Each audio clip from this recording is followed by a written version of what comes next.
All right. If any of you need to go to that informational session on Pell Grant and summer scholarships that begins at 6 over in the Leon Kennedy Center on the West Campus, and no, begins at 5 and goes to 6:30. Yeah, 6:30. That's it. 5 to 6:30. Believe that's right. So you can, if you need to do that, you can. But I don't know if any of you feel that need. Mary, returning your first test. I did get the last one of these in that one. Oh, wow, even trade, okay.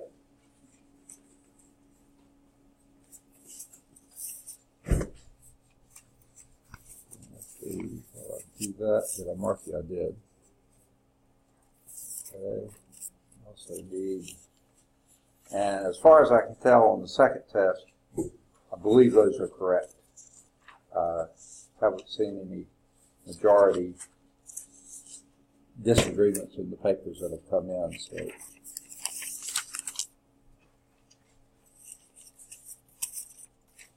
And what I was saying, what I'm referring to, 2 of the answers on the first test on the key were wrong, just flat wrong. And I found out, oh, thank you, what I thought were the correct answers.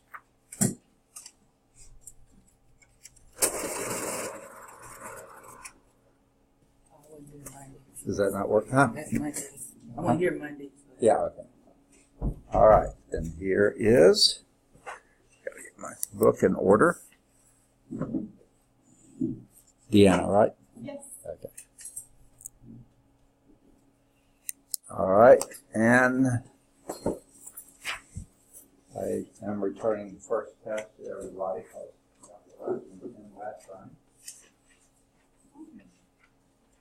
And I told the others, 2 of the answers, of the 10 answers on the key, were wrong, okay? I kept seeing lots of people getting the same answers, so I went back and checked the problem, and sure enough, they just had it wrong. I don't know if it's a failure on the people doing the test or the typed on the thing. I mean, it came off the test bank, but it seemed like there was an error on that on one of them. So I gave you credit for those 2 if you did anything pretty close. Let's see, did I mark you here? Yes, I did. Okay. All right. Enough of that, I guess, for now. Any questions on anything we've done so far? Okay, is this podium in the way of anybody's vision? Okay. All right. We're on this slide on page 312.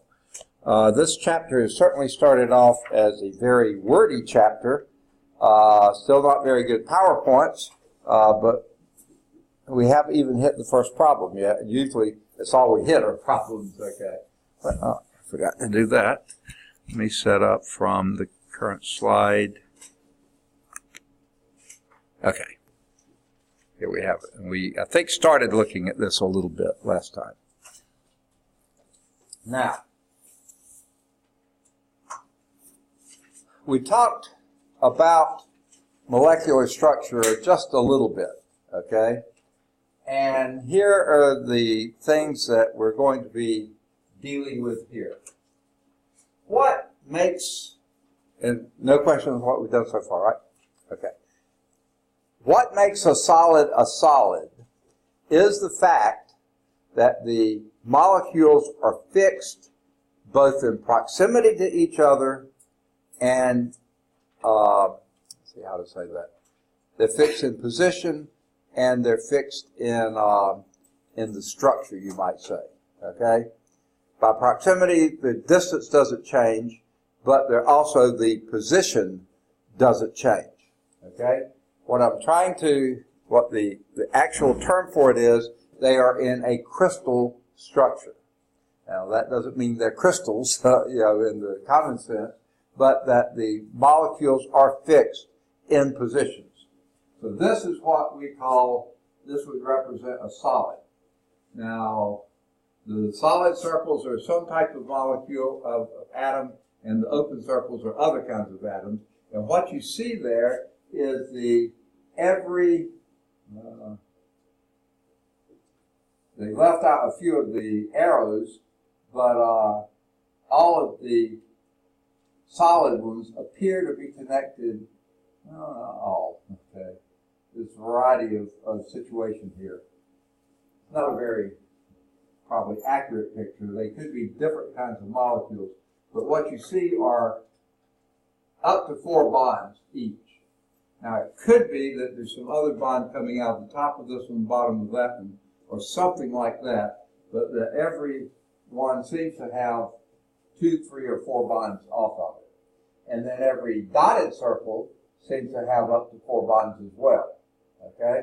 The point being, the structure is there, and the molecules don't move around in the structures. They're fixed, okay? Now, they do have some freedom of motion, but that's just vibrational.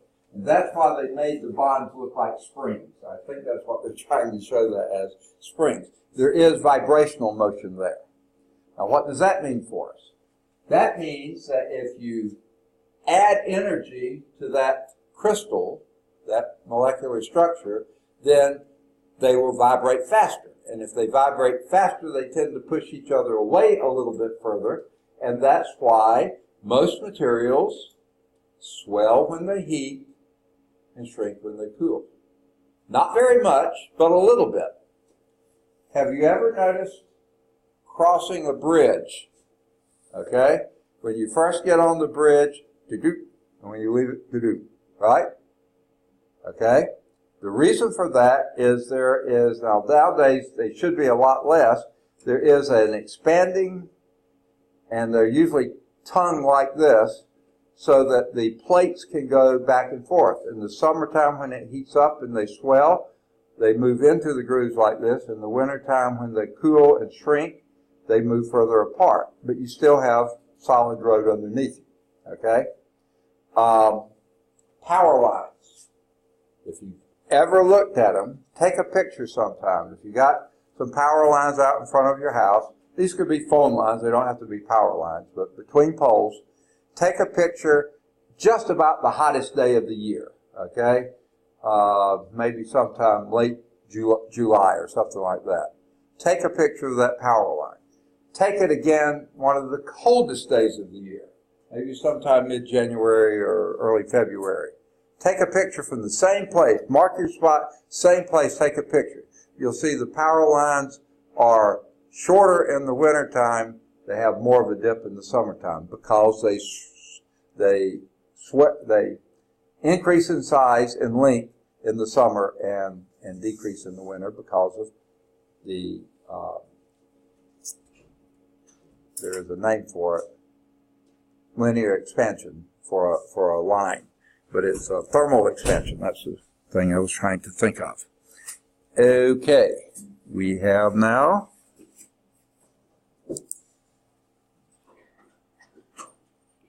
trachea, right? Did I pronounce right, or trachea? Trachea, okay, I thought that was it. Okay. I have a good memory. Just for a second. I know this is like really off topic, but there's a really big spider over here. Can you kill this spider? Okay.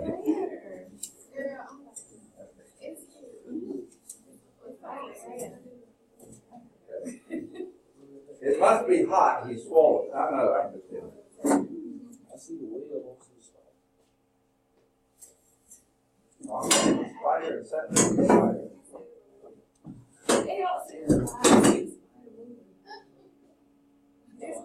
You see it moving? Oh, it's like right next to your leg. See it? You got it. Okay. You got him on the rebound. Okay. All right. Poor little spider.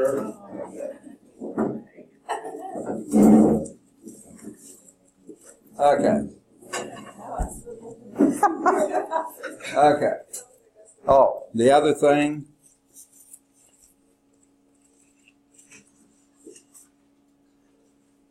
the last of the test in. And I think yours, you won't notice this, but on the key, 2 answers are just wrong. And I don't know why, but I caught them after a while when people started getting the same wrong answers. I found out, nope, they're right answers. Okay, but I graded them, I think, correctly. Okay, so the atoms, the molecules vibrate. And that for you add more energy, they vibrate more rigorously and they tend to swell, less rigorously when they cool, and they tend to shrink. That's a solid.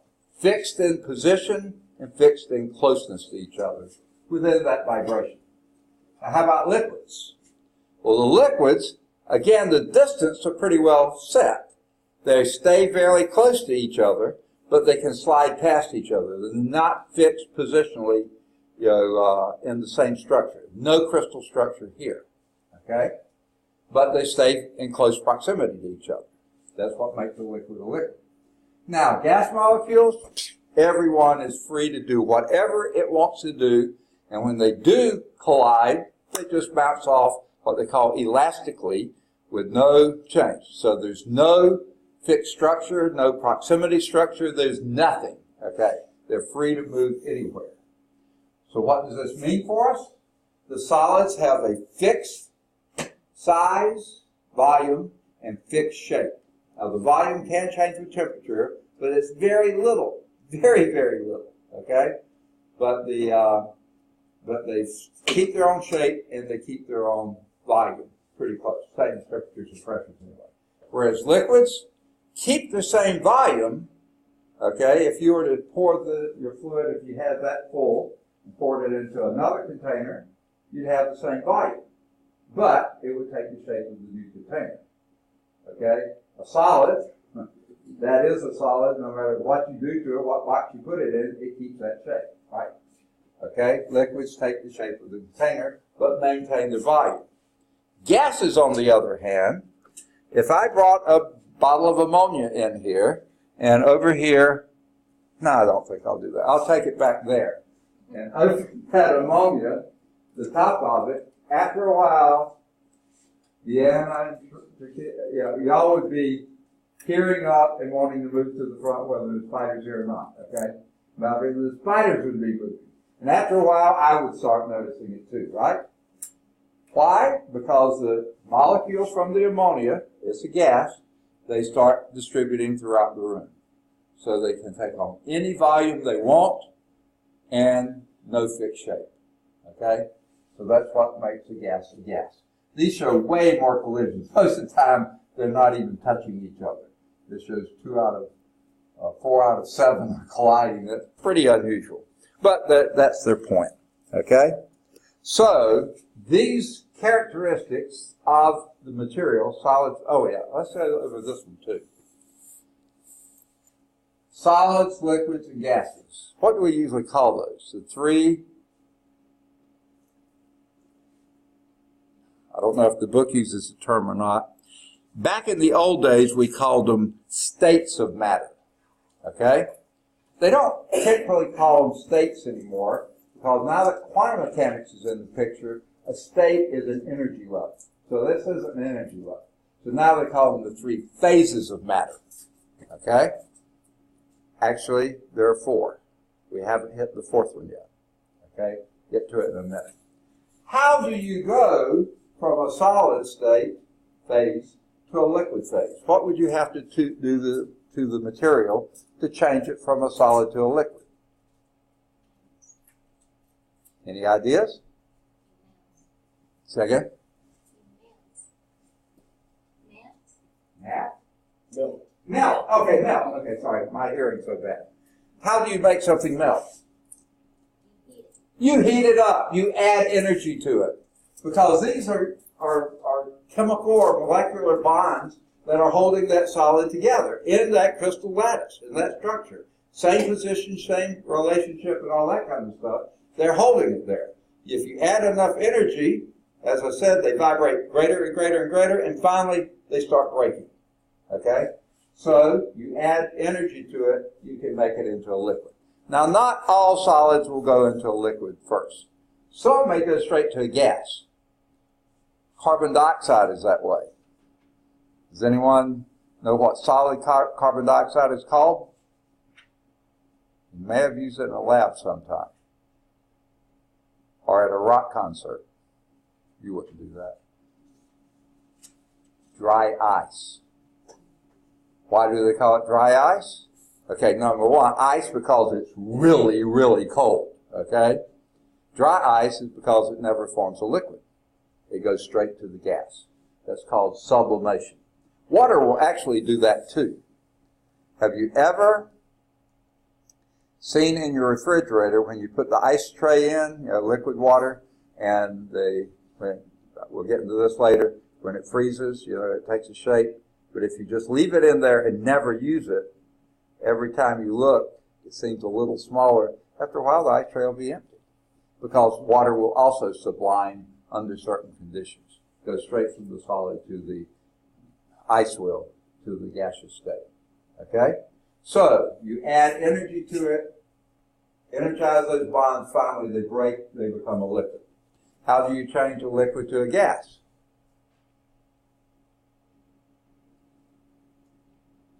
Add more energy, of course. And now this proximal relationship, the tendency of the molecules to stay close to each other because they're attracted to each other, you energize those, and water also, liquids also, when you heat them, they tend to swell, right? They take up a greater volume, okay?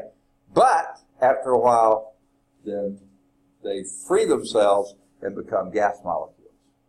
Like boiling water, it becomes steam. And those water molecules are now free to go. They're not held in close proximity to each other. So, these lead to some of the properties of the states of matter. Okay, I think I've already talked about some of these, and I'm not sure how many of these are key for you, but let's look at properties of solids. I don't think that has anything to do with it. That figure doesn't come up until the top of page 316. We're on page 313. Okay, so let's just look at some of these properties of solids. And this isn't just solids, but all. There's two types of attraction that we have. You have cohesion and adhesion. When you see the prefix co, usually it means, carries the connotation of same. So cohesion would be two molecules that are alike that tend to be attracted to each other. For instance, water molecules. We already mentioned that before last time, that the hydrogen bonding there, water tends to stick together pretty closely.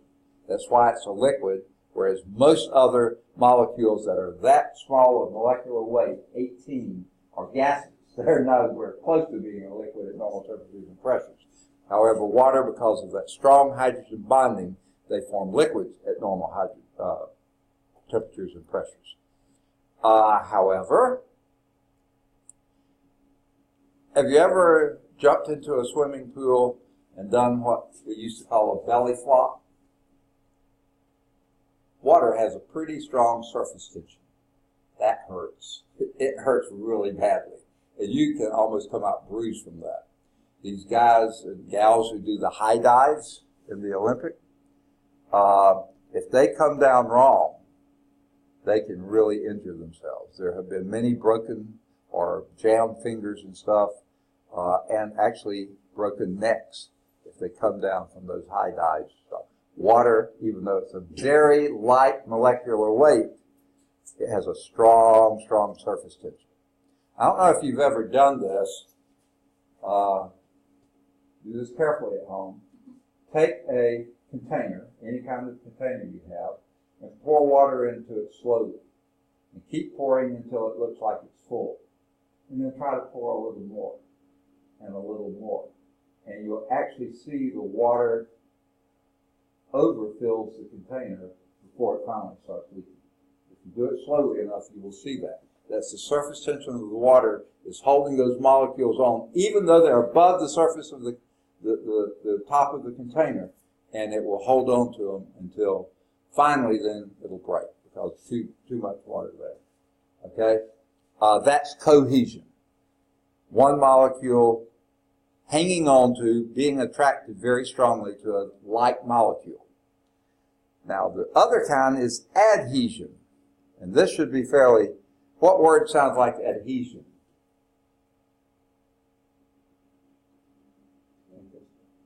Think of a type of tape. Adhesive tape, of course. What does that stick? That sticks the tape to my hand, to something else. That's dissimilar materials, okay? Adhesion is the attraction of one material to a dissimilar one, okay? For instance, if you've ever noticed water in a glass tube, sometimes we'll call it a capillary tube, look at it carefully and you'll see the water actually crawls up the sides of the tube usually, okay? That's called adhesion. It's adhering to the container. If you look at mercury in a thermometer, okay, you'll see it has a rounded top. It does not adhere to the glass. It wants to stay as far away as it can, but it can't. But that's why mercury has a meniscus that does this. Water and alcohol have a meniscus that does that. So when you're measuring, do you do much of that in your jobs or other things? You have to figure out where the meniscus is, either the top of this one or the bottom of that one, and that's usually what you measure. Okay?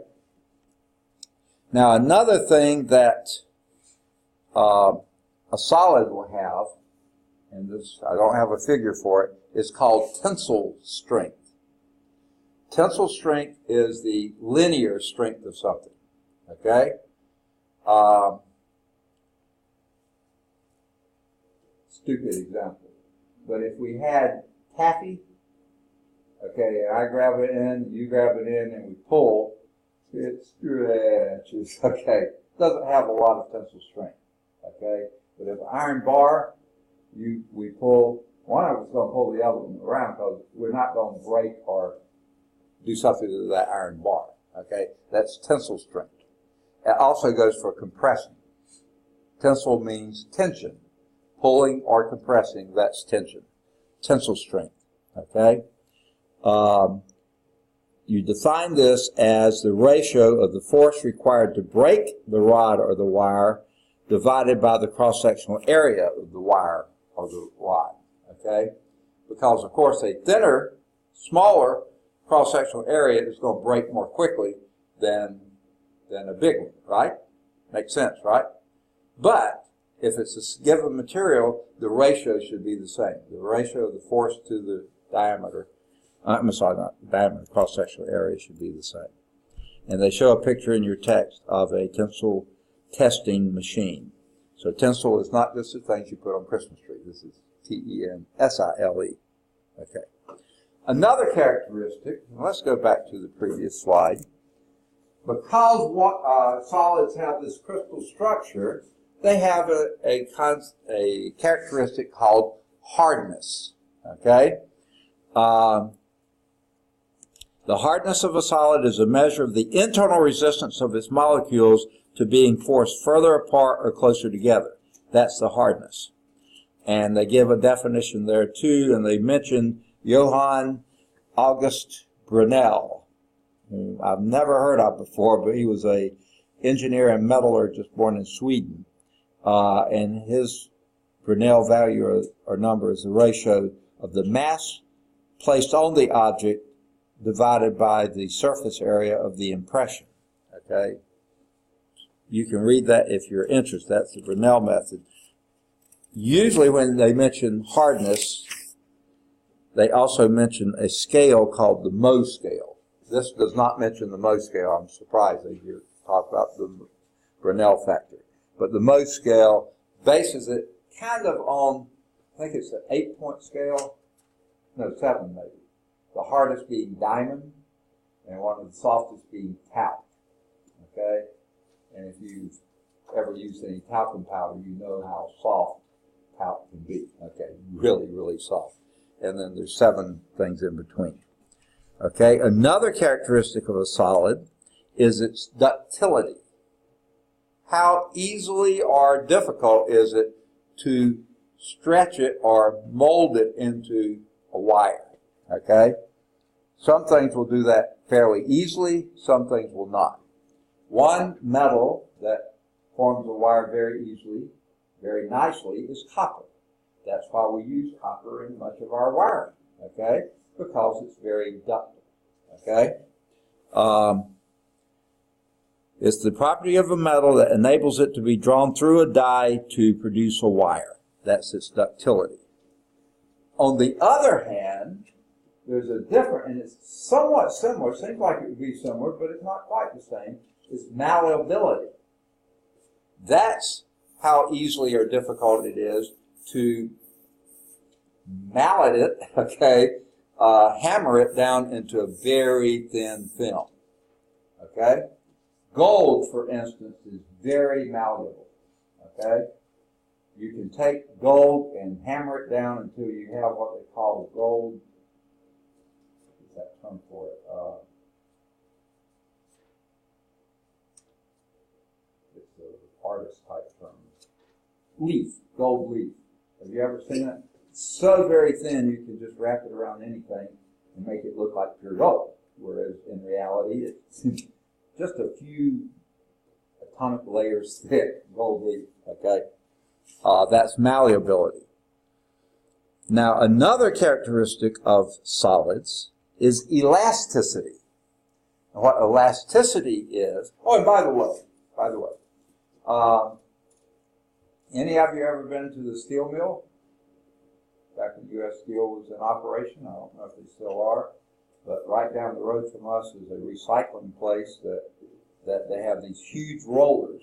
What they do, they heat up the metal because it makes it add energy to this. The molecules aren't as tightly held anymore, and then they run it through rollers. They have pictures of this in the book, and they can make it thinner and thinner and thinner. For instance, one very common metal that I bet you've used in the last week or so is very malleable, not nearly as expensive as gold. You may wrap your food in it. Aluminum foil, exactly. You can it's very malleable, and you can get it into a very fine foil, okay? Now, another is elasticity. Now, what do you think of when I say something's elastic? It stretches. That's the common word for it. What makes it elastic is that it returns to its original size. When you do stretch it, or press it, or compress it, or do something else to it, it comes back, okay? So, a lot of things we say are elastic really are not that elastic because you stretch them too far, they don't come back. So for something to be elastic, it's going to return to its original shape or dimension very easily. Don't want to hit anything that could be damaged here. When I hit that, I'm actually compressing it a little bit, but it comes right back. I hit those concrete blocks. They don't compress much at all, so they stay pretty much there, but they probably do compress just a little bit. I don't know if you've ever seen the slow motion of, say, a tennis racket hitting a tennis ball. Have you ever seen that? It's pretty incredible, especially if Serena Williams is the one swinging that racket, okay? Because what you'll see, that tennis ball, which is not, it's not a super hard ball, but it's not spongy by any means, right?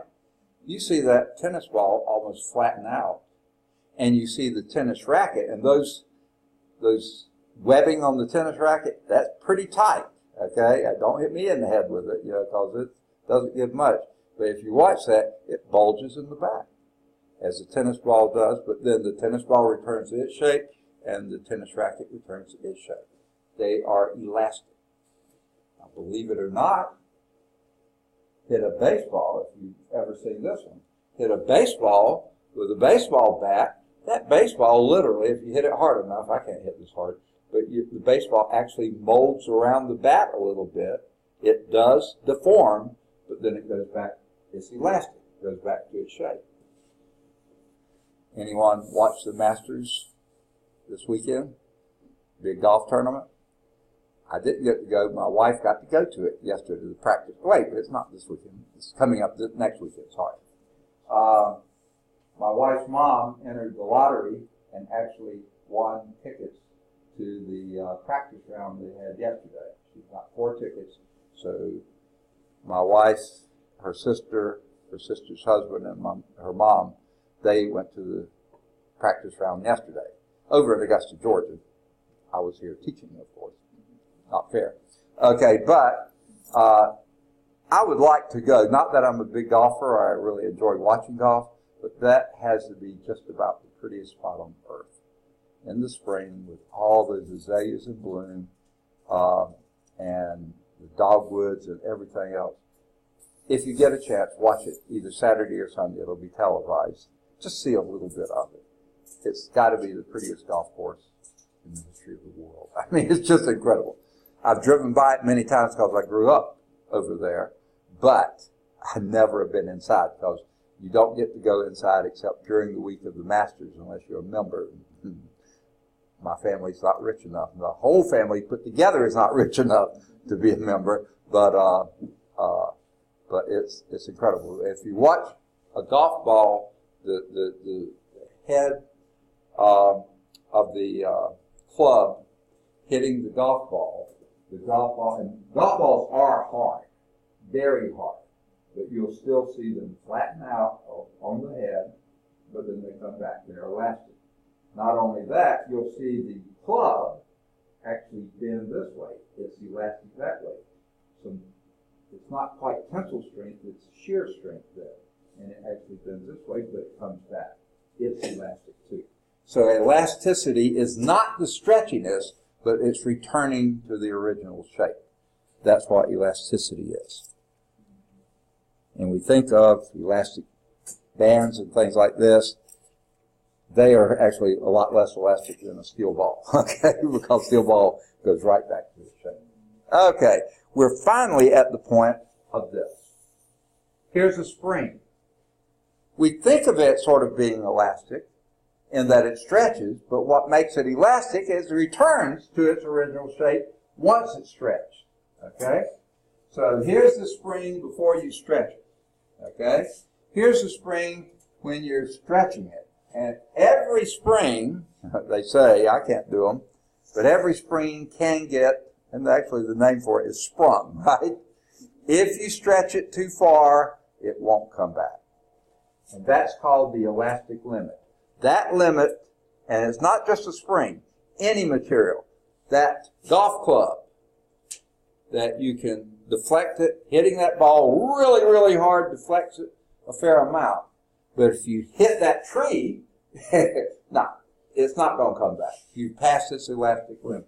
The elastic limit is the maximum stretch or deformation, how you deform it, before it won't come back. So this is near the elastic limit. Beyond this elastic limit, it doesn't come back. If you were to release this before the elastic limit, it goes right back to being that. If you release this, it's probably going to stay just about like that. Or come back partially, but not all the way. If you stretch it even more beyond the elastic limit, you actually have what they call fracture, a break. Because now you're stretching the molecules so hard, you break the bonds that hold that spring together. So basically, if you think back to your bonds, the bonds get stretched here, but not beyond which they will pull themselves back. Here, they get stretched and they won't go back. Here, they get stretched until they actually break or fracture. Okay?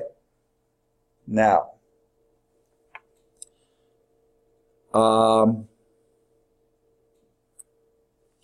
let's give a couple of things again.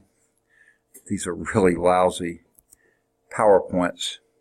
Let me give you a concept here.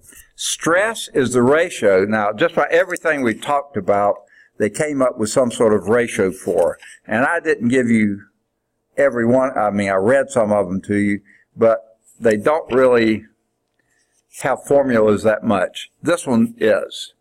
Stress, let me get my pen activated if I can get it. Okay, there we go. Okay, stress, and by the way, stress has a very specific scientific definition. That's not like, oh, I've got a test coming up. That's not the stress we're talking about, okay? But it almost seems like it may be similar. Stress is a push or a pull. It's a force, okay? Same units that you would have for I mean, not same, similar to it. It has to do with forces. So a stress, in the physics sense, is an applied force. I'll go and put applied force divided by the area over which it acts. And this has been very similar in several of these definitions. Area over which it acts. I wish I could think of a quicker way to say that. Okay? The applied force over the area over which it acts. So what are the terms, the units for a stress? Force, what's the unit for force? SI unit? Say again? Newton. I hope someone said, okay. And area? SI would be meters squared. Okay, square meters. Area of the floor, length times width, that's meters times meters is square meters. So a Newton per meter squared. Now, the interesting thing is,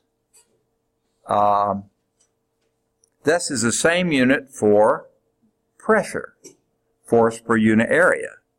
But this is now an applied force over an area over which it acts, whereas a pressure is usually weight over the area over which it's distributed, but the same units, okay? Now, a Newton per meter squared has its own title, just like a Newton itself is a kilogram meter per second squared. A Newton per meter squared is also called a Pascal, okay? Now, they'd already used capital P for something else, I don't even remember what for, so Pascal is PA, named after Blaise Pascal, a really productive French physicist, Blaise Pascal. Okay? Oh,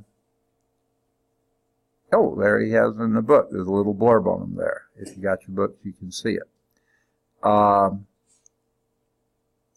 So a Newton per meter squared is a Pascal. That's a very, very small amount of stress or pressure. Very small. If I would get someone to open the door there, you would be changing the pressure in the room by a few pascals. Did anyone's ear pop when you do that? No, that's a very low amount of pressure or stress. You get into kilopascals, thousands of those, yes, your ears will pop, you know. You may blow out your eardrum, but so a Pascal is a very, very small unit. Okay. Now, we also have U.S. customary units for stress or pressure. What's the force unit in the U.S. customary? Anyone know? I know you know. You read them when you step on the scale.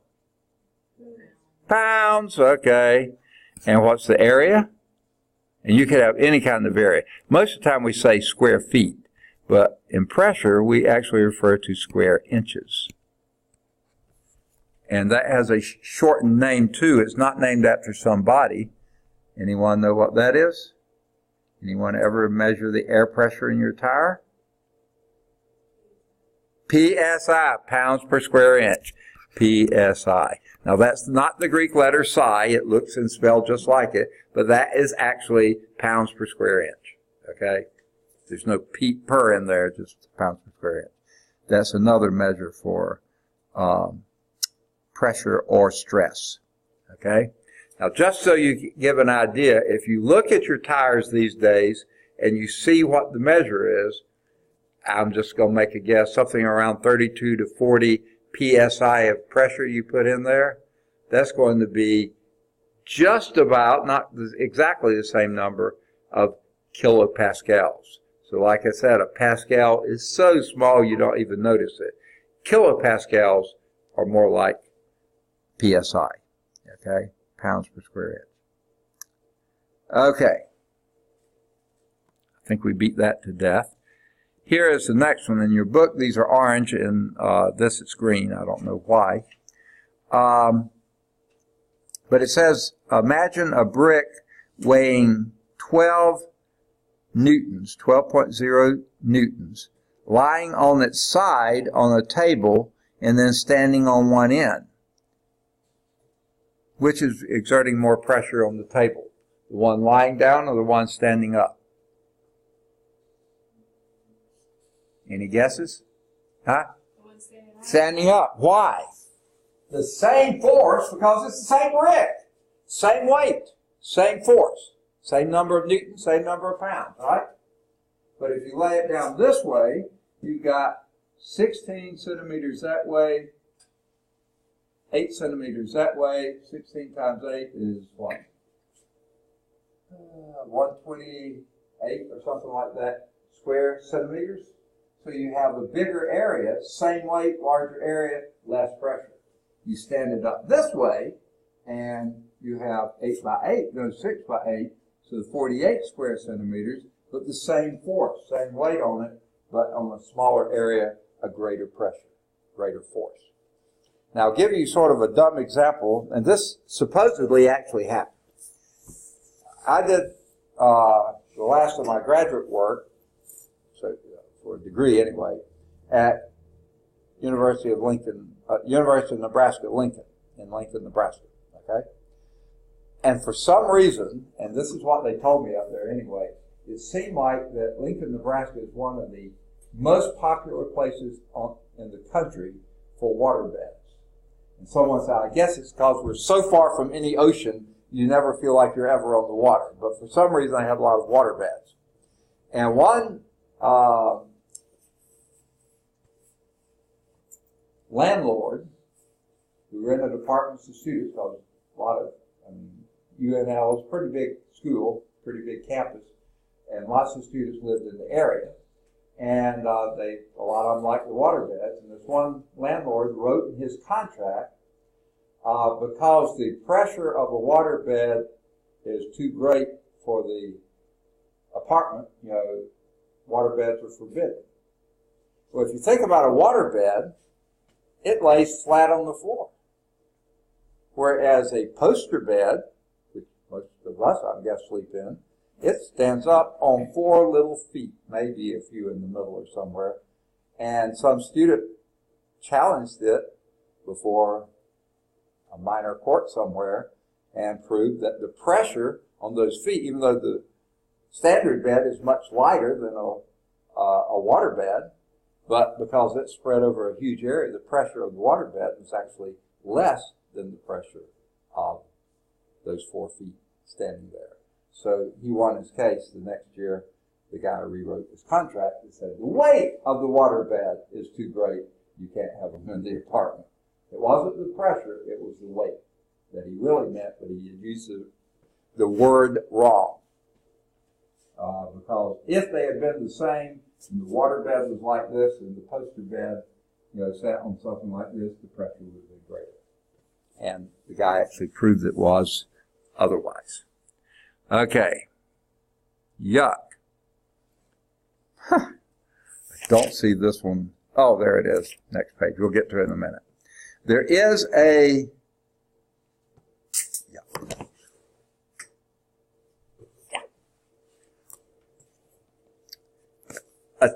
table at the top of page 317, trying to see. Oh, yeah, that's the one we're just looking at here. Oops. Here. Case 1, the brick weighs 12 newtons, has a force of 12 newtons, 12.0 newtons. The area of the flat side is 8 by 16, which is 128 square centimeters. The stress, or pressure, is force per unit area. 12 divided by 128 is, and then they convert that to that's actually almost worth doing. Okay. We'll do it here. Okay, the weight of the brick is constant, and that weight, which is also the force, and this calls it, well, they don't say it here, but it's the force due to weight, is equal to 12.0 newtons. That's for both bricks. That's their weight. Okay? Now, the surface area of this one, neglecting the holes there, but that's going to be 16 by 8, which is the area then for this brick will be 16 times 8, which is 128 square centimeters. The area for this one standing on end, so I'll put this one flat and this one on end, is 8 by 6. That would be 48 square centimeters. Okay? And they say 48.0 because they give 3 significant digits there, there, and there. Okay, so 3 significant digits there and 3 there. 48.0 square centimeters. Force was 12.0. Again, 3 significant digits. So what is the stress or the pressure would be force per unit area for this one, for the flat one, would be 12 newtons, 12.0 newtons, which is fixed. And then they divide that by the area, 128 square centimeters. But you know, we don't usually measure newtons in square centimeters. It's newtons per meter squared. So what we have to do here is convert the, remember our blank blanks? And we're going to want this to be blank newtons per square meters. So one of these lines is for numbers, one's for units. Always put the units into place. What do you want top and bottom here? You're trying to get from centimeters to meters squared. So what will you do? What unit will you put where? Centimeters on top and meters on the bottom. Okay? And how many centimeters in a meter, or how many meters in a centimeter? 100 centimeters makes 1 meter, right? But guess what, team? We have squared centimeters here. So we have to square the centimeter. That means we square the 100 as well. We have to square the 1 and square the meter. You square everything. And now the square centimeters will cancel out, and you're left with square meters in the denominator. But 100 squared is 10,000. Okay? 4 zeros after it.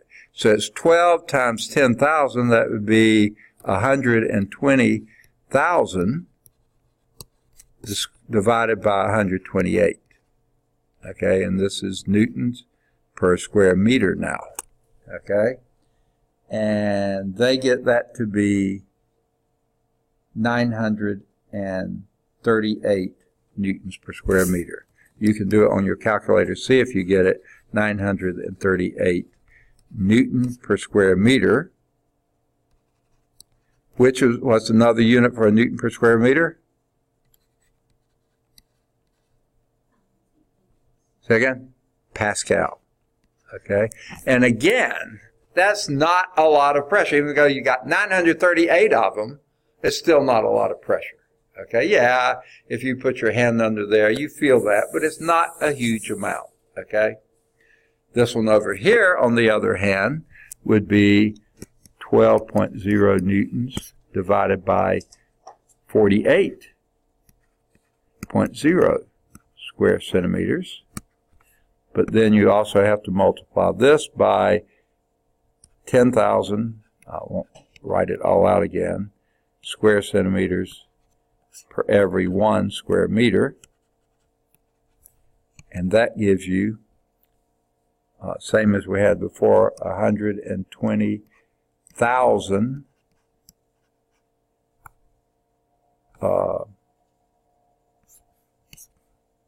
divided by 48. Do that math, and you see that your number of pascals is now up, it's 2500 newtons per square meter. Didn't put my units in Newton per meter squared, which would be 2500 pascals.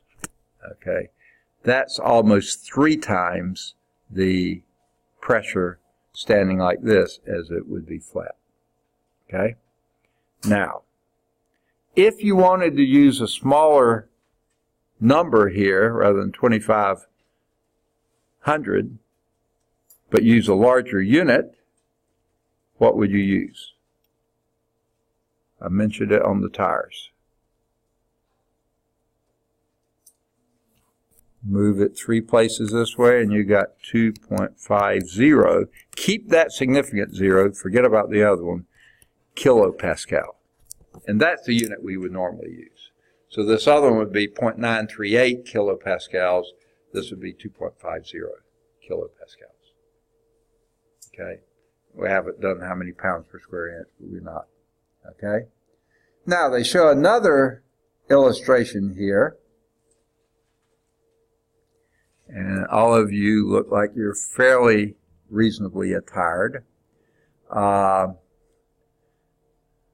Chris, I don't know if you've ever been dancing with your darling and she had on sneakers and she happened to step on your foot.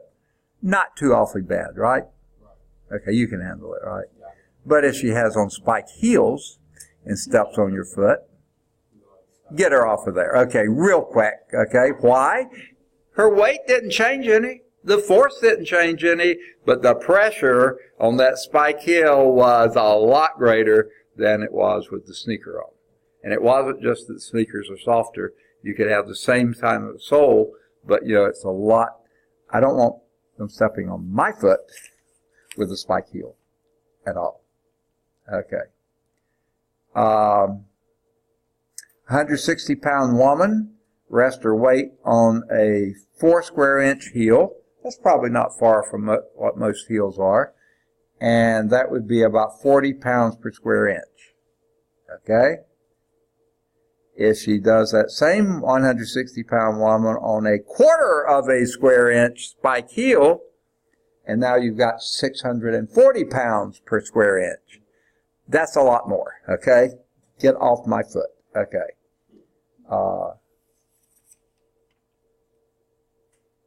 And if you did that similar 65 kilogram woman, her weight on a 25 square centimeter heel, the stress would be 250 kilopascals.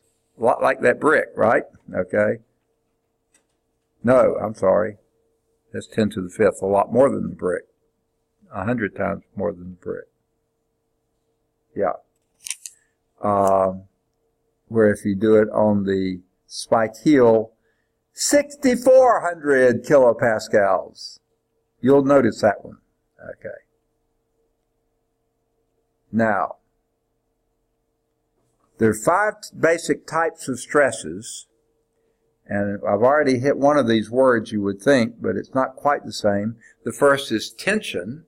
That's a linear type stress.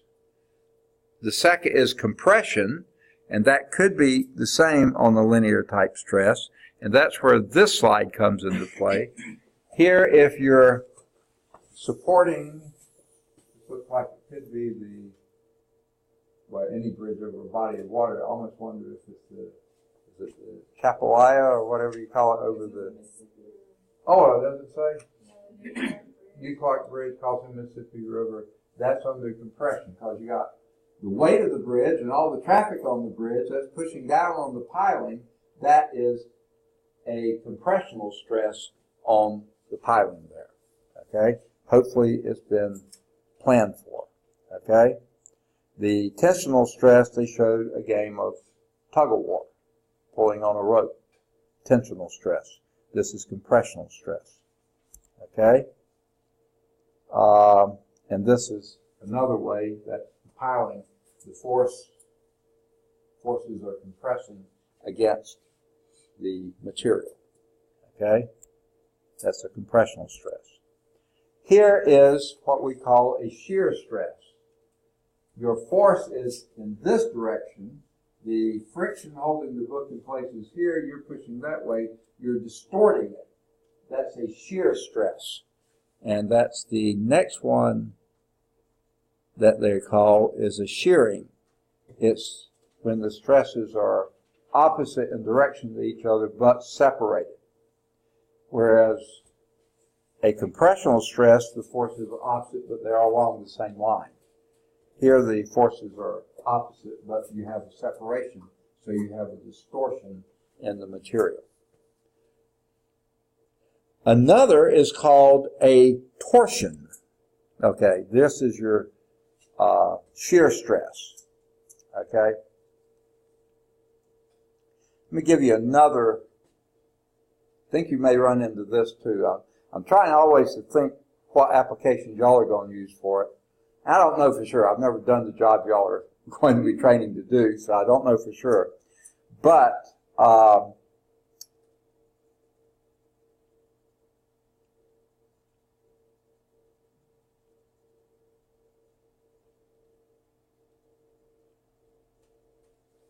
if you I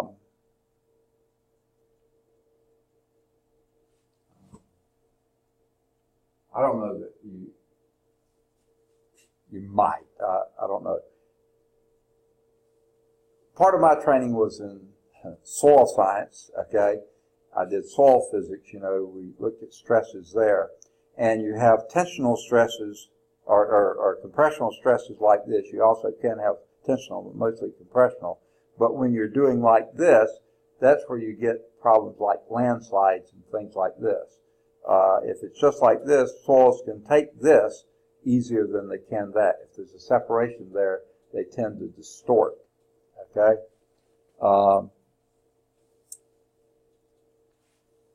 And I know y'all are going to get into waves. And you have two types of waves. One type is a compressional wave. Are you sensing any compressional waves right now? Are you listening to me? Sound is a compressional wave. Hold your hand in front of your mouth while you're speaking and you'll feel little pressures hitting your hand. That's a compressional wave. You're compressing air and then it's refracting and compressing. That's what my vocal cords are doing as I speak. Compressing, tightening and loosening and sending out the sound signals. Your eardrums are responding to that by vibrating, and then the nerves are reading that, and you have all those little cilia inside. I can't think what you call that, and that's what, they pick up those vibrations, and your brain processes that, and that's how you can hear what I'm saying. Amazing, the human body, isn't it? Okay? So that is a compressional wave. Okay? Now, I can remember when I was a little kid, if we were washing a car or watering something and stuff, I just loved it. I don't know why I was so fascinated with it. Taking the hose and doing that with it while I was laying on the ground. And what happens there? It does like this down the hose. Finally, it'll quit somewhere. But it just seemed like such a cool thing to do. You're a kid. Okay. Well, what that is a tensional, a shear wave, because the force is up and down, but the wave propagates this way. When I'm speaking to you, the pressure is this way, and the wave motion is that way. So the compression's in the same direction of the propagation of the wave, whereas a shear wave is your force is up and down, but the wave moves that way, perpendicular to each other. So that's why this is called shear, because the displacement is this, and the forces are perpendicular to the displacement, even though Jeremiah is here. Okay. Whoops. And I did return the first test to everybody. Let's see. Yours, I guess I called beforehand. Well, there were two that were absolutely incorrect on the key, but I think I caught it before I got to yours. But If you see that you have different answers from some of the others, on one of those, I let however you interpreted the problem, if you came up with this answer, that answer, or three possible answers, I gave you credit for any one of them because I couldn't tell how you were interpreting. I just hoped you were interpreting it the way you got a right answer. Okay. Here's another type of a stress, and this is a torsion stress. I don't like that term as much as I do. The actual word is torque, is where that comes from, torsion. That's a twisting motion. You see, the force is this way, but the motion is into and out of the wood this way. So again, it's a perpendicular type thing, but the difference here being there's a twisting to it, and it's a vector quantity. And here's what I mean by that. If your twisting is in the direction of your fingers on your right hand, the vector torque is perpendicular to that, the thumb of your right hand. Okay? A lot of forces in nature are this way. If you think about it, and I don't know if you ever have before, the earth is spinning at a pretty high rate. We don't sense that, but it is true. And if you were to drop something from a very high height, when you drop it, it falls to the earth, but the earth is moving under it, so it gives it a twisting motion. Okay? Have you ever watched on the weather when there's a hurricane or a tornado, and actually even a major thunderstorm? Okay? You'll see that they do Doppler radar, and you'll see them, especially for tornadoes, tornadic activity, you'll see one color green is moving, I can't remember if that's away from you or toward you, and the reds are going in the opposite direction. That's a twisting motion. Why is that? Because you have air, let's not go back to hurricanes, very hot air, and the air is rising rapidly. I'm sorry. Very low pressure, so air is falling down very rapidly, and same thing for a tornado too. And as it falls in the spinning of the earth, it gives it that twisting motion, torsional force. And that's why you have spinning of a tornado or a hurricane. And if you've ever noticed, they always spin the same direction as long as you're in the northern hemisphere.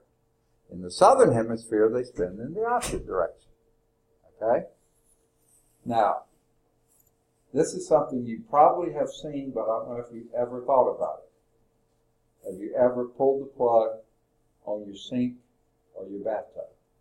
Or flushing the toilet? Have you ever noticed? The water spins as it goes down. Now, do you mind if I ask you your native country? Kenya? Right?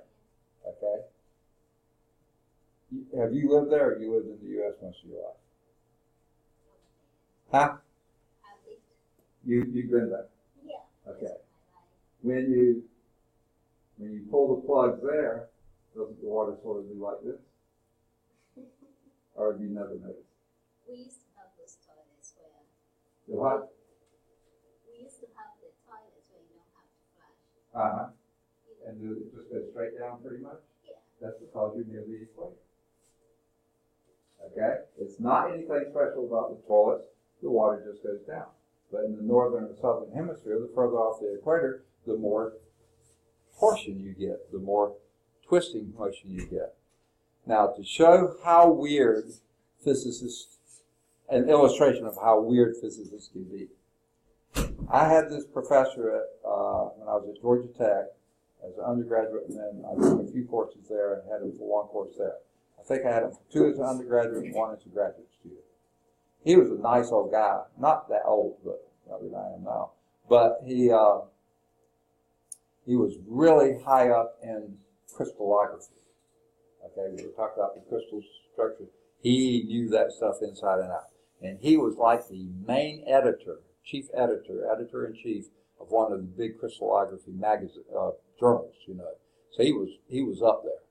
And one year he got to go to the International Crystallographers meeting in Rio de Janeiro.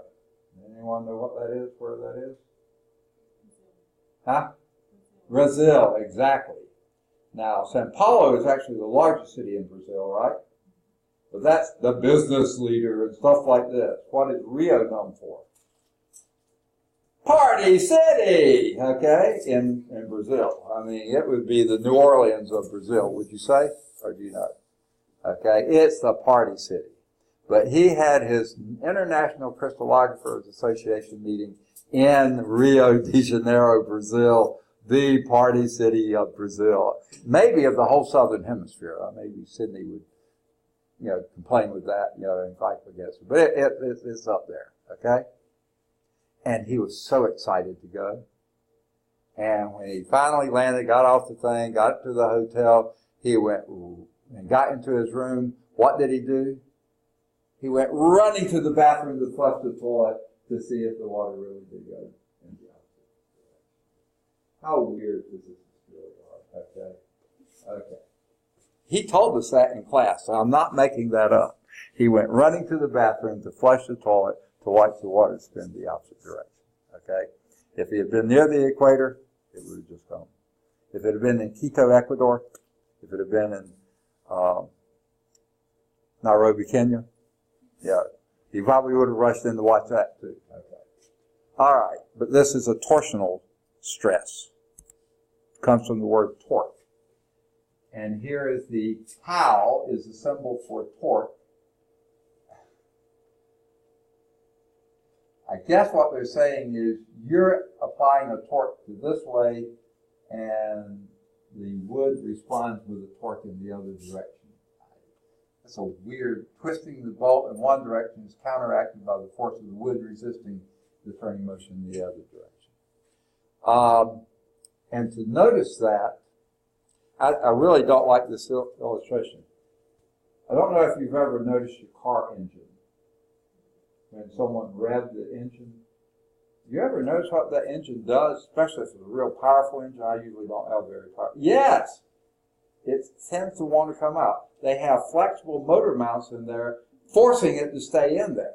That's because the spinning motion is giving a torque perpendicular to it. It's wanting to yank out. If you were to weaken those motor mounts and you torque it down, press the accelerator real hard, it would literally come out of the hood. Okay?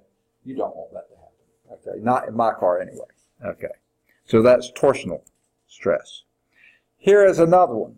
Boy, they have great PowerPoints for these things. They just call this bending. It consists of both tensional and compressional stresses.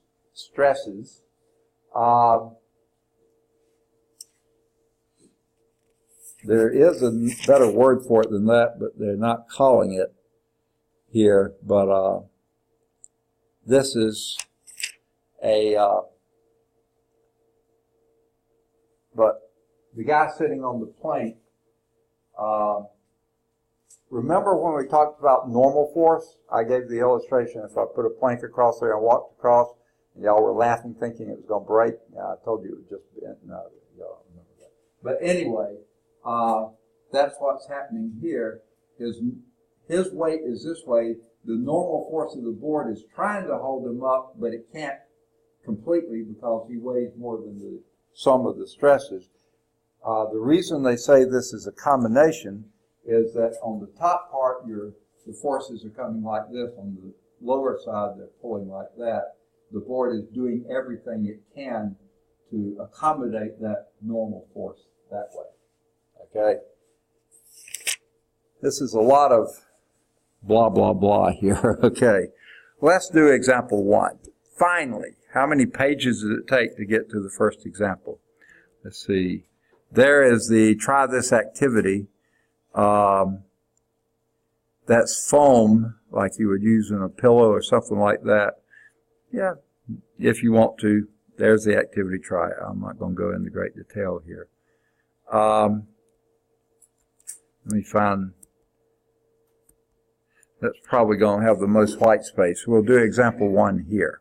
A steel column in a building has a cross-sectional area of, so the cross-sectional area of this column is 2,500, where the first zero is significant, the last one is not, square centimeters. They're loving the square centimeters this time, aren't they?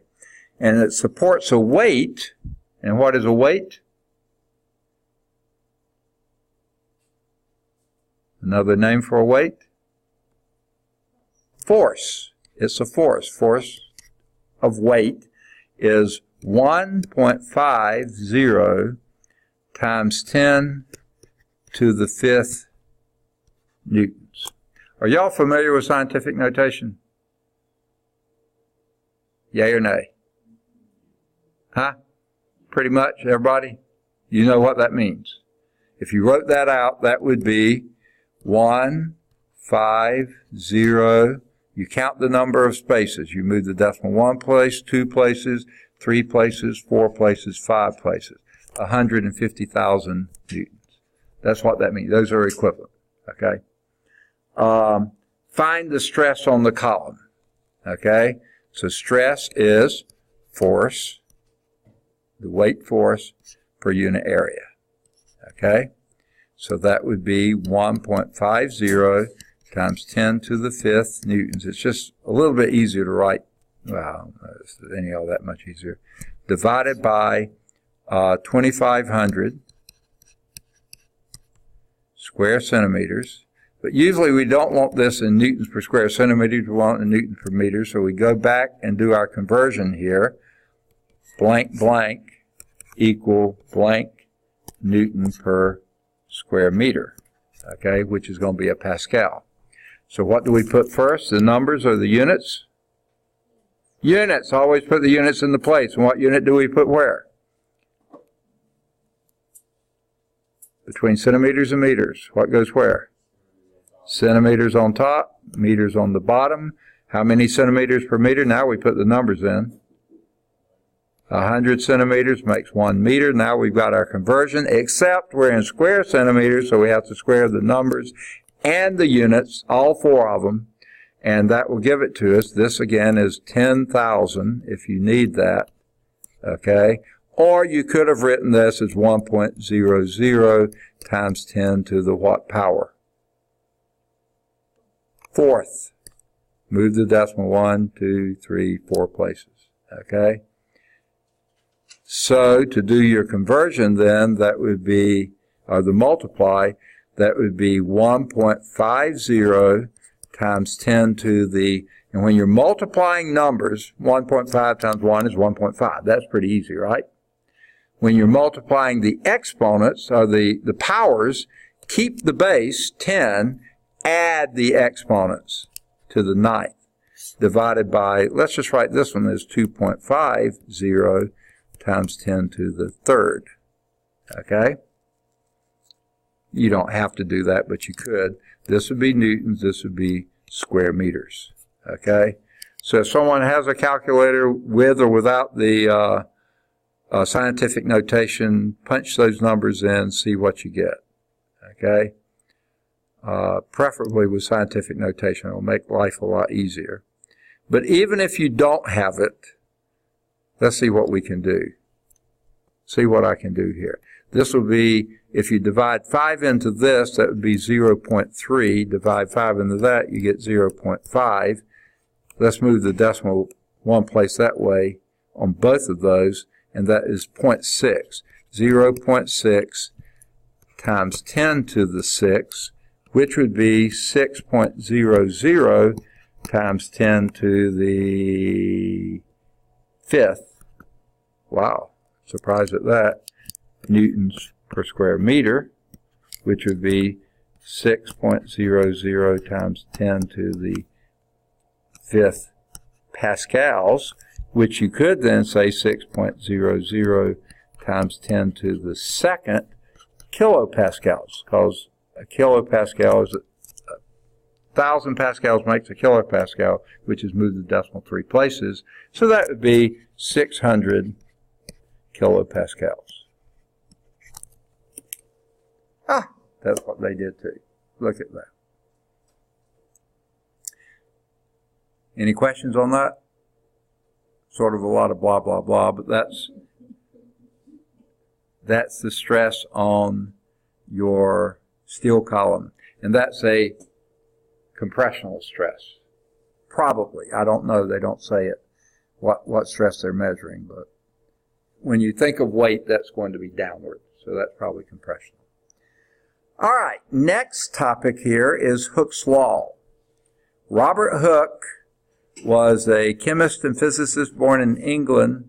He formulated the law governing elasticity. We talked about returning to its original shape. That's what elasticity is. Did a lot of stuff.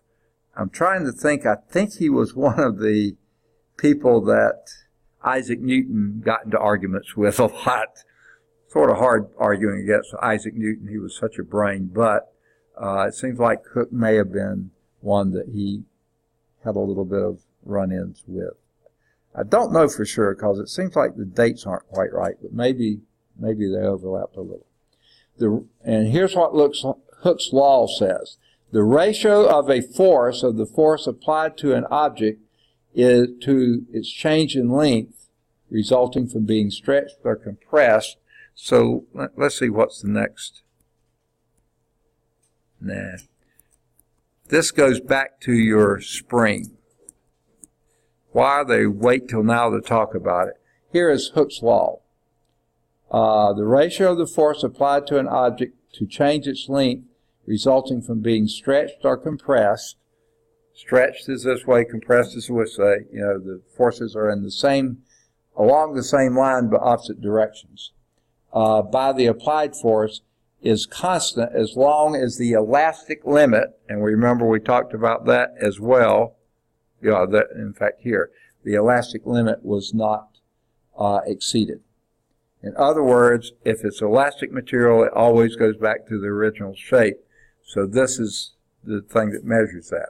So I'm going to do it here.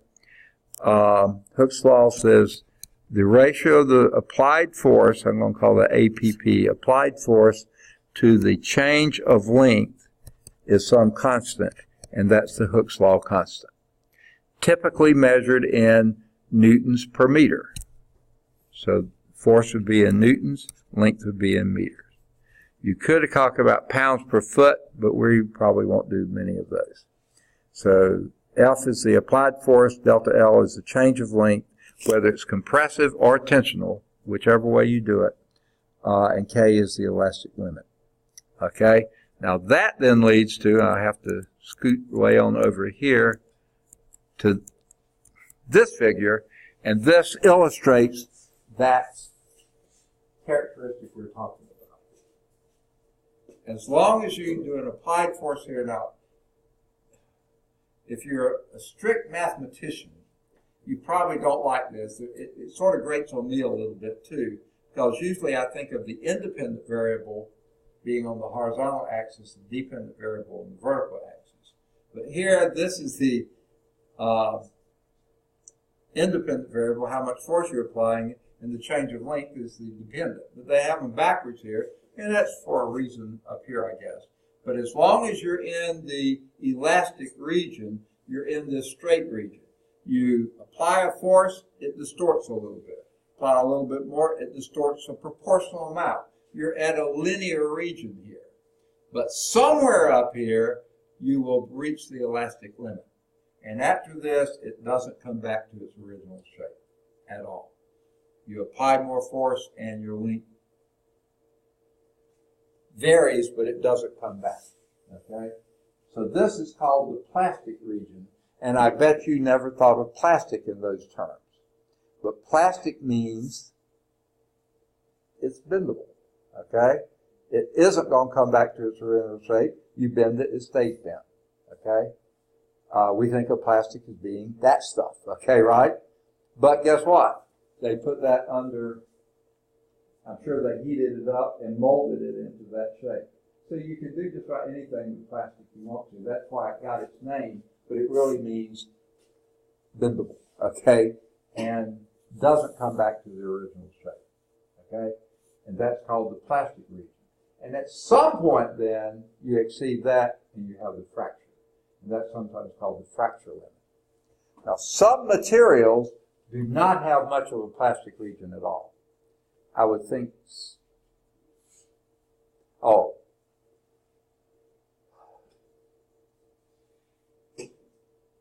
think of an ice cube, okay?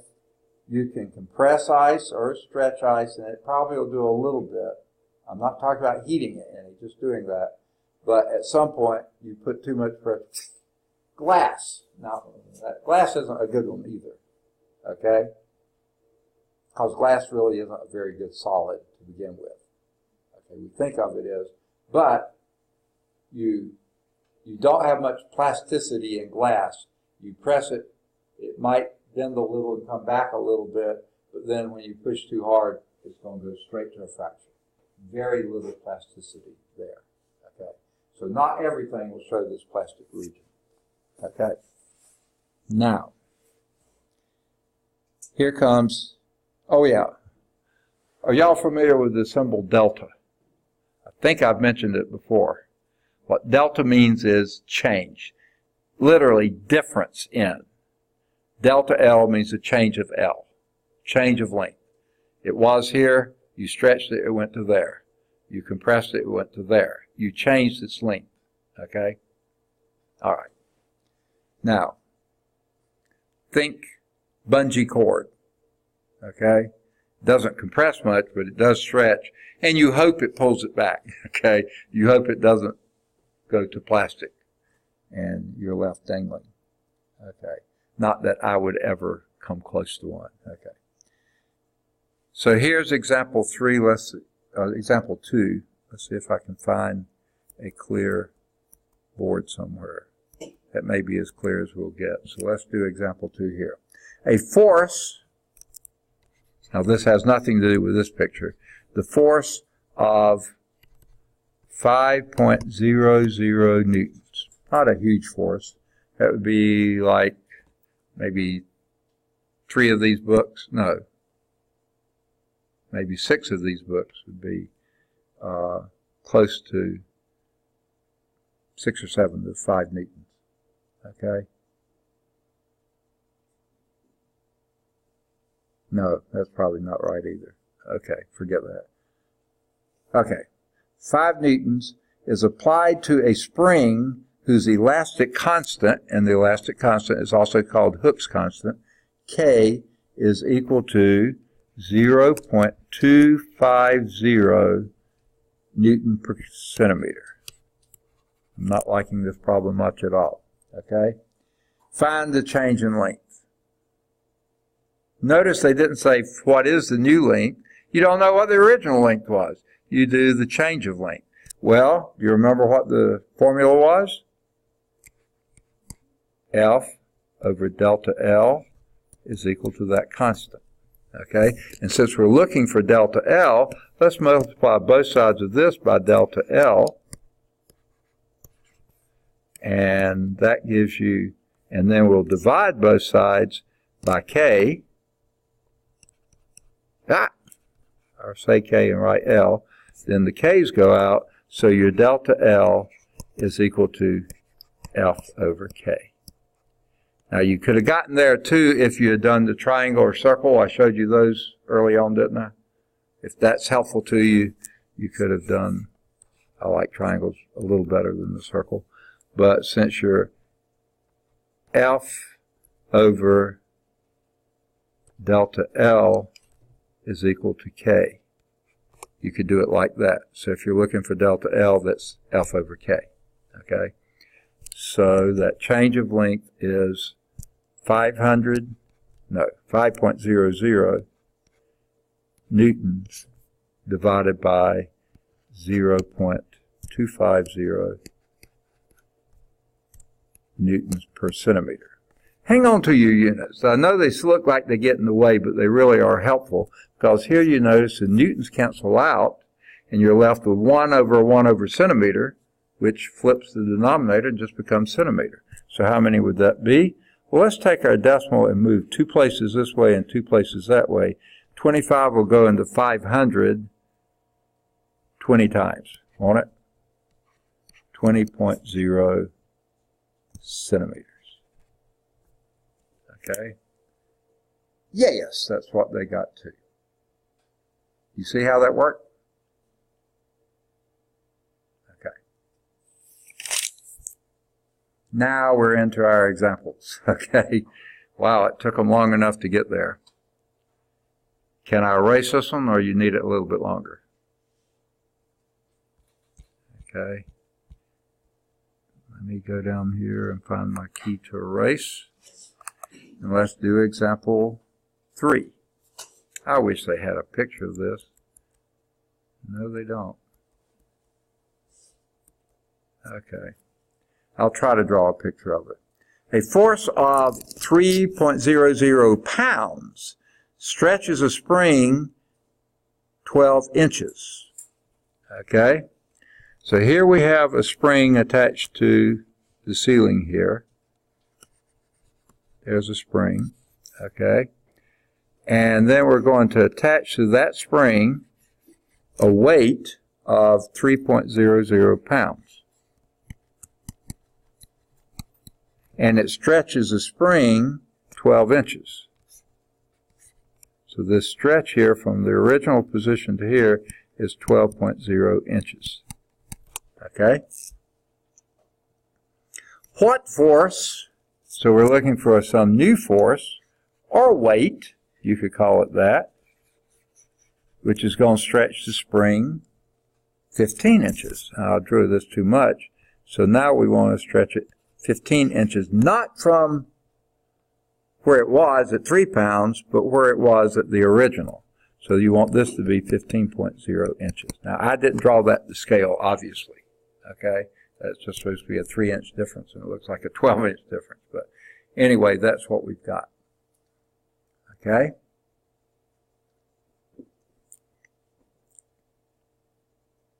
Now, how would you suggest that we approach this problem?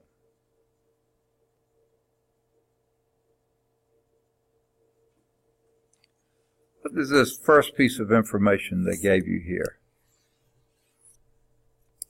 They gave you the spring at equilibrium, 0 stretch, and then they put a 3-pound weight on it, and it stretched at 12 inches. What can you deduce from that? What would the 3 represent? 3 pounds? I'll tell you what, I can't even read my own writing, but that doesn't look like a pound to me. Okay, 3 pounds. What does 3 pounds represent? That's your force due to the weight. Okay? So applied force due to the weight, okay? 12 inches, what would that be?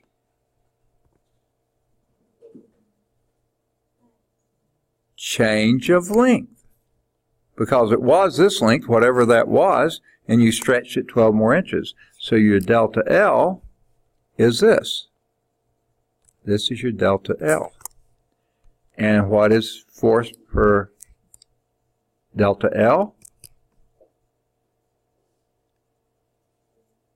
That's your spring constant, K. And as long as you're using that spring and you haven't reached the elastic limit, that's good for that spring always. So what would that be? That was 12.0 pounds, no, 3.00 pounds. I can't read my own writing here. Where is it? There it is. Ah! It didn't do. Okay.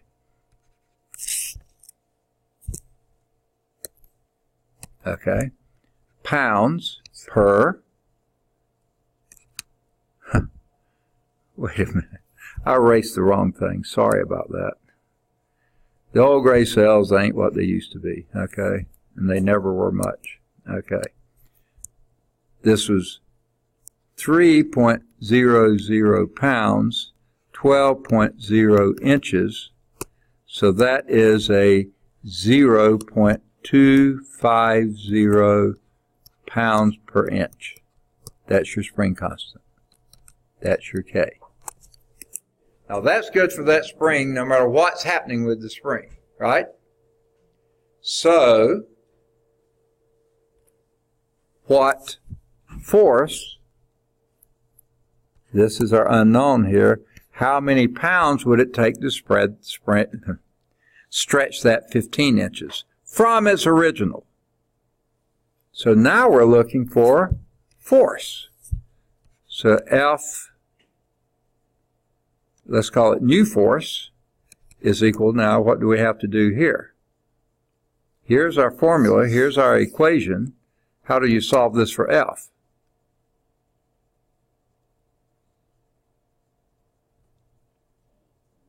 Multiply both sides by delta L. Now in this new one, your delta L is now 15. So this is delta L new, okay?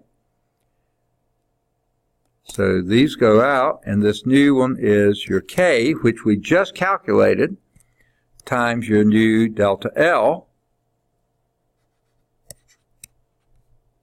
And that's going to be 0.250 pounds per inch times 15 inches, 15.0 inches. That's the new stretch, okay?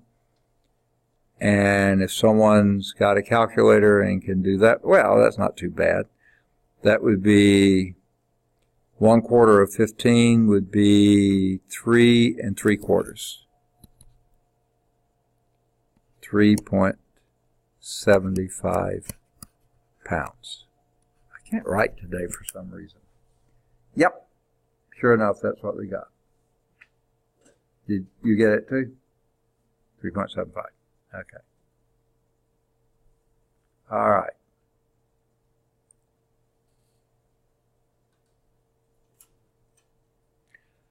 That was example 3, page 322.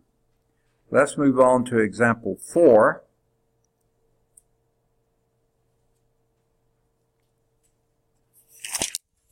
Okay. I guess I have to use the same page again. All right, to erase?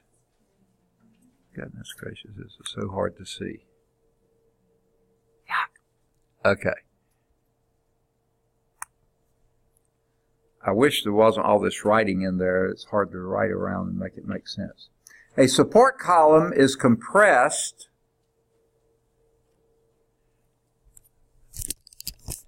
.46 times 10 to the -4 meters under a weight of, so this is your compression.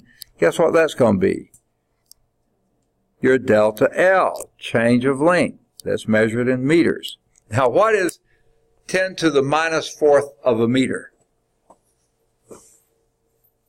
Okay, 10 to the -3rd of a meter. What would that be? A millimeter, a thousandth of a meter.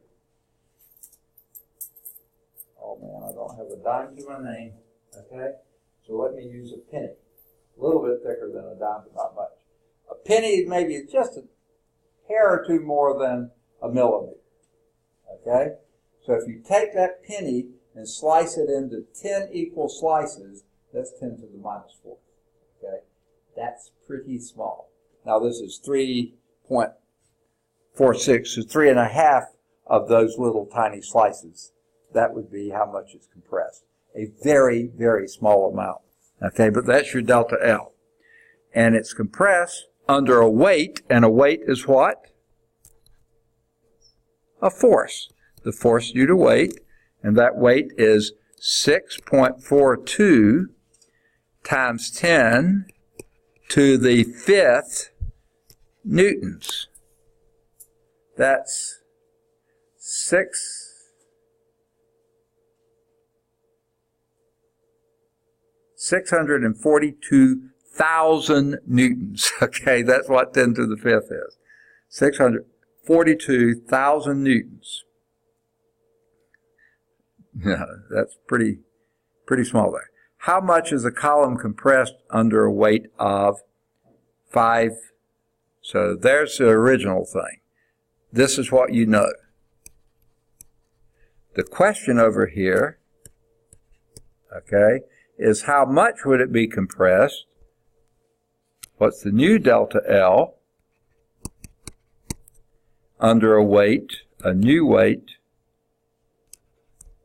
I'll put new, of 5.80 times 10 to the 6th newtons. Oh. Part of my problem writing is this is a flexible screen that I'm doing on it, flexes back and forth. Looks like to me about a order of a factor of close to 10, not quite 10, but close to it. Okay? Well, again, you need Hooke's law. This will give you what? This bit of information that you know here, that will give you what? If you know F and delta L, what can you compute from Hooke's law? Your K, your Hooke's constant, Hooke's law constant. And how do you get that? What is K?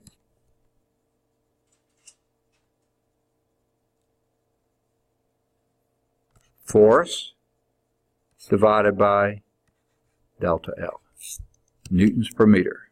And that would be 6.42 times 10 to the 5th newtons divided by 3.46 times 10 to the minus 4 meters.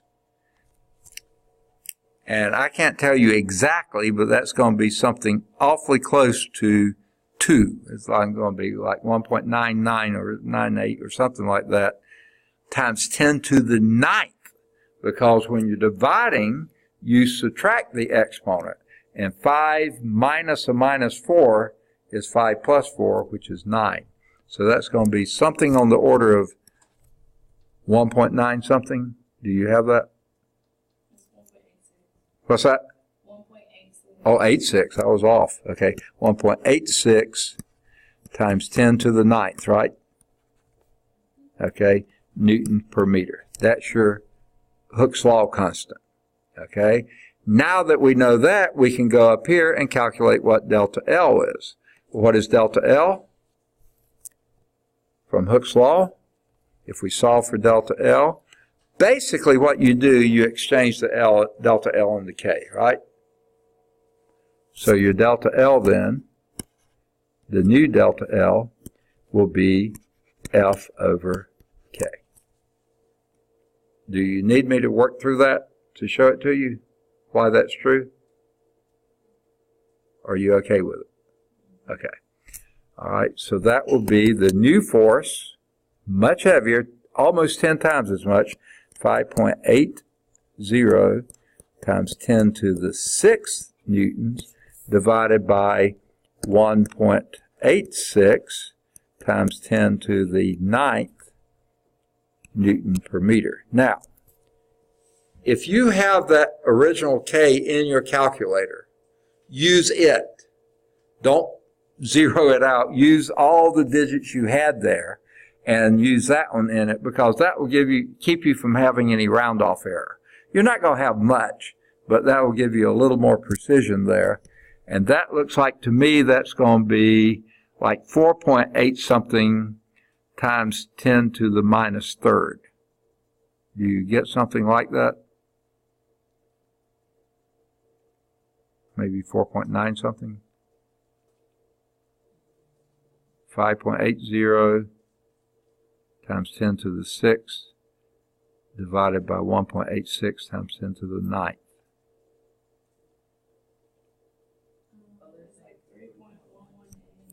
Say again? Oh, wait. Oh, I'm sorry. I was misreading. I was thinking that was a 0. That's an 8. So, yeah, that's going to be 6 divided by 2. So, that's about 3 or 2 something. What do you get? Oh, 3 point. Say that again. 3.12 times 10 to the minus 3. And then the newtons cancel out. That would be meters. So that's going to be, whereas before, you, like I said, it's a factor of 10 approximately. That's going to be, I'm going to throw pennies around all day, close to a little bit more than 3 pennies thick. Okay? In fact, maybe right around 3 pennies, because a dime is 1 millimeter. This is a little thicker. So that would be how much compression it would be. When you multiply the force by close to 10, then you increase the compression by 10, a factor of 10 too. Before it was 3/10 of a penny, and now it's 3 pennies. So it's approximately that. Okay. Is that what they got? Yeah, 3.12 times 10 to the minus 3. Or you can write that as 3.12 millimeters, because 10 to the minus 3 is a milli, right? Okay. What's that? On the calculator, it says it's 3.1258. 1258. So you would think that would round to 3.13, wouldn't you? What my guess is, they kept all their digits in the original and didn't round it. So you don't have to round that. They didn't ask you for the K, but someone gave it to me with just 3 digits. Leave all those digits in the calculator and then do this. 5.80 divided by all those digits, and you probably will come out 3.12. If you're off on that third decimal place, just 1 or 2, that's not going to matter. Okay. As you'll see on your test, if any of you were off a little bit, if you're in this ballpark, I usually give you credit for it. Okay. There's physics connection, development of materials. And this next figure here talks about this. Darby's cast iron bridge constructed in Coalbrookdale, England in 1779. That's okay. I wonder if that's from Pride and Prejudice. Wasn't he Darby? Or he was Darcy, wasn't he? Never mind. Okay. But this is looks like to be a much lighter weight bridge than some of the bridges are, but he used iron and arches and stuff like this. And an arch is one of the strongest shapes that you have, and that's why supporting things like this are really good. You know, Volkswagen used to talk about how strong the arch was. That's what their shape was. So that's just a example of that. And here's what it's showing from that. The pre-stressed concrete requires tension on the cables while the concrete dries. Then you release the tension, and that pulls the concrete even tighter together. So that's a technique that we have today, is pre-stressed concrete. Okay. Problem set 12.2. What do we say? The back of the book had the odd answers. Okay. Do any of the odd answers between 1 and 19. Okay. Do as many of them as makes sense to you. Did I miss 12.1 somewhere in there? Was that was all talking, wasn't it? And 12.2 was the properties of solids. So now we're moving to properties of liquid. We don't have a lot of time to get started here, but I've already hit some of this. Remember we mentioned cohesion and adhesion? That's what this is illustrating here. Now, number 1, this is water surfaces are concave, and that's because water, okay, here's a couple things. This first one here illustrates with a smaller capillary tube, and this will be something pretty important to sonography. Because what are you doing? You're measuring, you're taking readings of blood vessels and things like this, sonograms, you have very small structures here, so this could be important.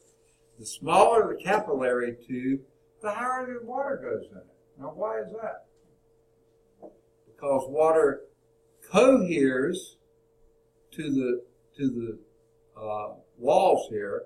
These could be glass or whatever. They look like they're glass.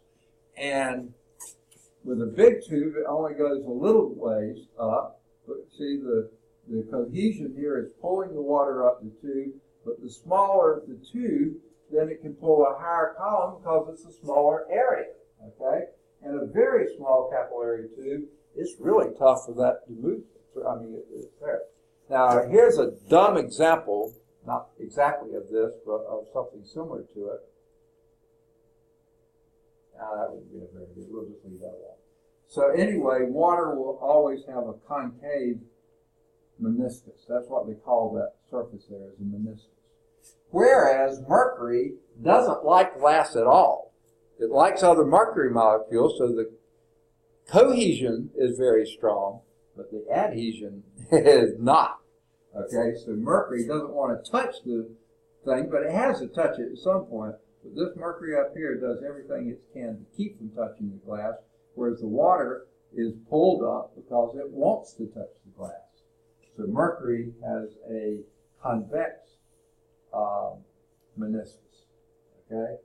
And the smaller the mercury tube, the further down that goes, okay?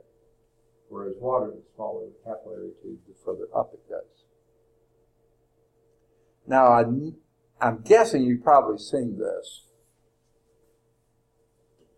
Prick someone's finger, get a little spot of blood, and then put a really small capillary tube that the blood gets sucked right into the tube. That's why. Because blood is mostly water, and that's why it just pulls it right in. You don't have to touch it or anything. Yeah, it just does it on its own. Okay? You've seen that, right? Experience. That's why. Okay. Cohesion, adhesion. Surface tension. I already mentioned that one too.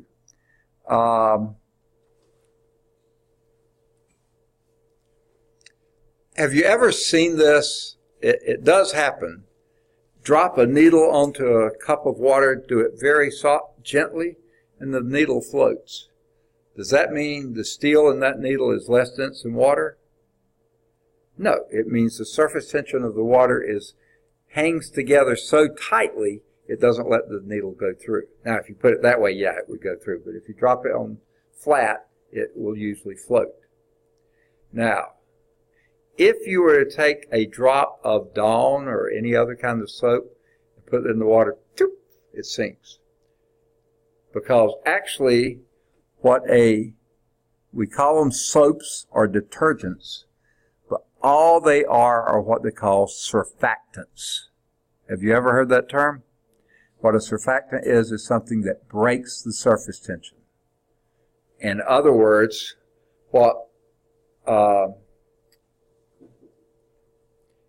especially if you have, say, grease or dirt or something on your clothes, and you put it in water, if you scrub long enough and work at it long, you may get it out of it. Grease, probably not. But add a surfactant, and it breaks the water molecule, that surface tension of the water molecules, so now they can get right in next to it and separate it. So that's why adding a soap will help you clean your hands or your clothes or anything better, because it breaks the surface tension of the water. That's all soap is a surfactant breaking the surface tension of water. Let's see if they have a picture. I don't think so.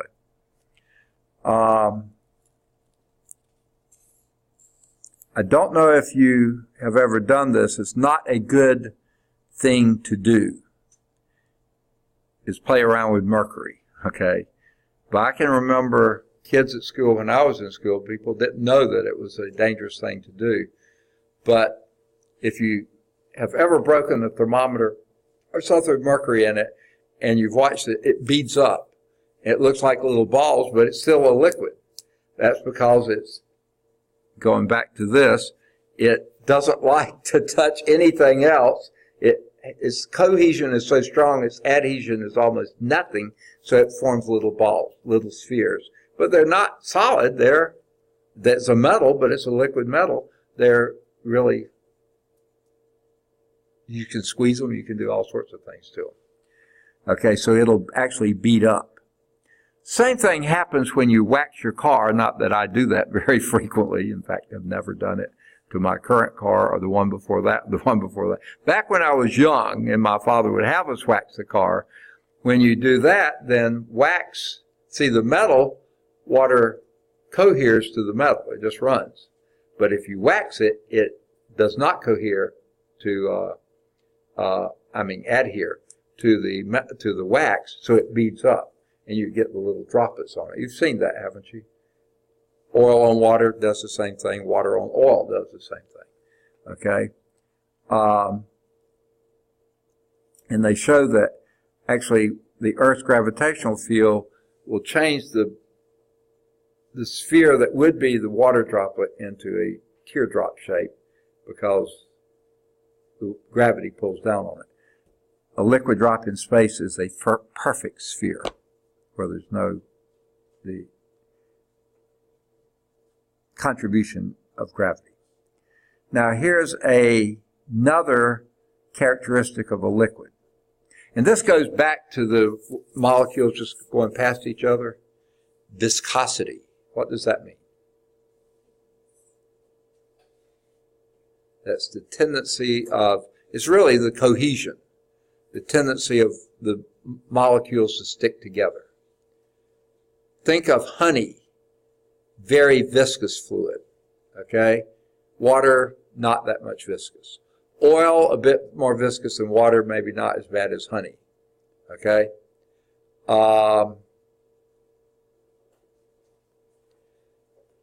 Have you ever noticed when you change your oil on the car or equipment, motors and things like this, oil will have listed on the can what its viscosity is.